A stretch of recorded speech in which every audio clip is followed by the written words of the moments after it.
नारायण विष्णुपादाय कृष्ण प्रेष्ठाय भूतले श्रीमते सरस्वती वंशा कल्पतरुभ्यश्च कृपा सिन्धुभ्यैव पतितानां पावनेभ्यो वैष्णवेभ्यो नमः। श्री कृष्ण चैतन्य प्रभु नित्यानंद श्री अद्वैत गदाधर श्री गौर भक्तवृंद। हरे कृष्णा कृष्ण कृष्ण हरे हरे हरे राम राम राम हरे हरे।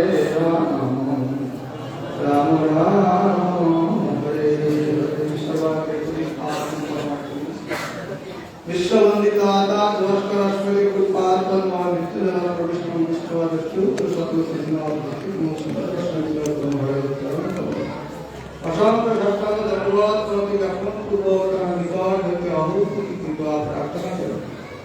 तत्पश्चात मध्य अभिन्न विपात्मक भक्ति प्रकार विष्णु शंकर चरण कमल विष्णु कृष्ण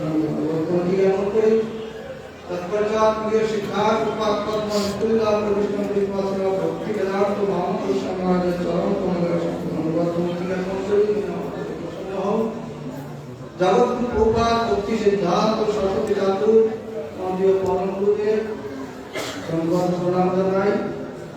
অতঃকার সভা সভাপতি মহারাজ প্রধান অতিথি ধাম বচন ত্রিদণ্ডপাদগণ পরম পূজনীয় বৈষ্ণব সজ্জনমণ্ডলী উপস্থিত মাতৃমণ্ডলী সকলকে যথাযথ সম্মান অভিবাদন। আজ গৌরীয় শাশ্বত বৈষ্ণব সঙ্গের তরফ থেকে শ্রী দেবানন্দ গৌরী মঠে এই প্রভুপাদের ব্যাসপূজা উপলক্ষে এই মহাদেব ভাগবতের সভার ব্যবস্থা হয়েছে। জগৎগুরু প্রভুপাদ ভক্তি সিদ্ধান্ত সরস্বতী ঠাকুর তিনি জগতে কি জন্য এসেছিলেন? ছিল ভক্তিবিনোদ ঠাকুর যখন তিনি অসুস্থ লীলা করছিলেন তখন এই প্রভুপাদকে একটি চিঠি দিয়েছিলেন। সেই চিঠির মাধ্যমে পত্রের মাধ্যমে তিনি জানিয়েছিলেন যে বিমলা প্রসাদ, প্রভুপাদের পূর্বের নাম ছিল বিমলা প্রসাদ বলে সম্বোধন করেছিলেন, যে বিমলা প্রসাদ তুমি এই যে জগতে দৈব বর্ণাশ্রম ধর্ম প্রতিষ্ঠা করেছ, প্রচার করছ,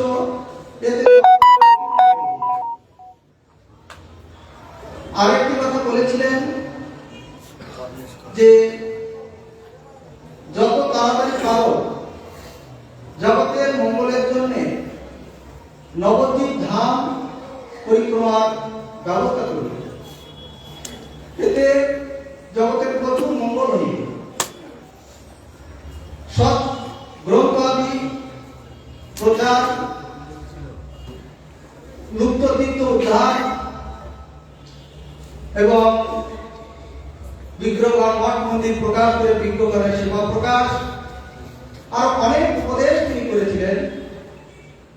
তো জগৎগুরু প্রভুপাদ ভক্তি সিদ্ধান্ত সরস্বতী ঠাকুর তার শ্রী গোপাল পর্বত যখন অন্তর্ধান করেন, ভক্তিবিনোদ ঠাকুর যখন পরবর্তীতে অন্তর্ধান করেন, তখন তিনি এই যে ভক্তিবিনোদ ঠাকুরের যে উপদেশ বা তার যে আদেশ, সেই আদেশ কি করে পালন করবেন চিন্তা করছিলেন।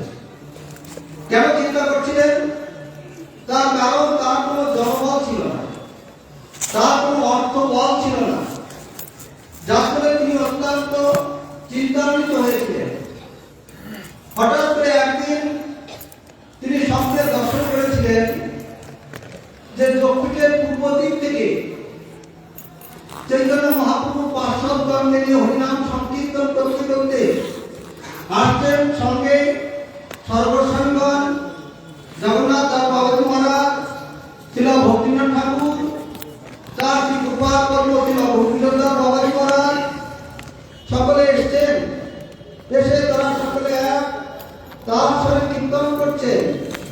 যে বিমলা প্রসাদ, তুমি চিন্তা করিও না, দেখো তোমার পিছনে অনেক লোক অপেক্ষা করছে, তুমি শুধু প্রচার কার্য শুরু করলেই তোমার সঙ্গে এই সমস্ত বড় বড় পণ্ডিত তারা অপেক্ষা করছে, ধনাঢ্য ব্যক্তি তারা অপেক্ষা করছে তোমাকে সাহায্য করার জন্য।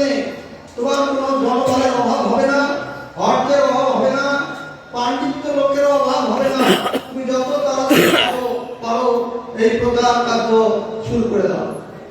জগৎগুরু প্রভুপাদ ভক্তি সিদ্ধান্ত সরস্বতী গোস্বামী ঠাকুর তার পরবর্তীতে তিনি প্রচার কার্য যখন শুরু করেন, শ্রী চৈতন্য মহাপ্রভু সেই বিমল প্রেম ধর্মের যে বাণী যখন শুরু করেছিলেন, তখন তার আশ্রিত জনগণ কায়গুচ্ছ সর্পে এক এক করে সকলের সমস্ত বড় বড় প্রভুপাদের নিজজন তারা এসেছিলেন। আমার গুরুপাদ প্রভু গুরুবর্গগণ সবাই হয়ে গেছে। তা আরেকটি কথা বলি, আজকে ব্যাস পূজা।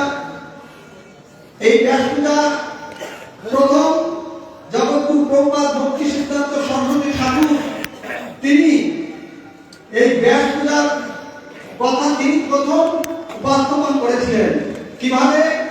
যখন প্রভুপাদের আবির্ভাব তিথি পালন করবেন, প্রথম তার আশ্রিত শিষ্যগণ তার ভিতর পরমানন্দ প্রভু নাম করে প্রভুপাদের অত্যন্ত শ্রেষ্ঠজন, তিনি নিমন্ত্রণ পত্র লিখে দিয়ে গিয়েছিলেন প্রভুপাদের নিকটে, এবং তার উপরে লেখা ছিল যে শ্রী গুরু পূজা। প্রভুপাদ সেই গুরু পূজা কেটে দিয়ে তিনি তখন শ্রী লিখেছিলেন প্রভুপাদ স্বয়ং নিজে শ্রী ব্যাস পূজা। অতএব আজকে সেই ব্যাস পূজা এই শুভ বাসরে প্রভুপাদের চরণ পাদ পদ্মে এই ক্ষুদ্র বাণী পুষ্পাঞ্জলি প্রদান করে আমি এখানে সমাপ্তি করছি। তিনি কৃপা করুন, আশীর্বাদ করুন।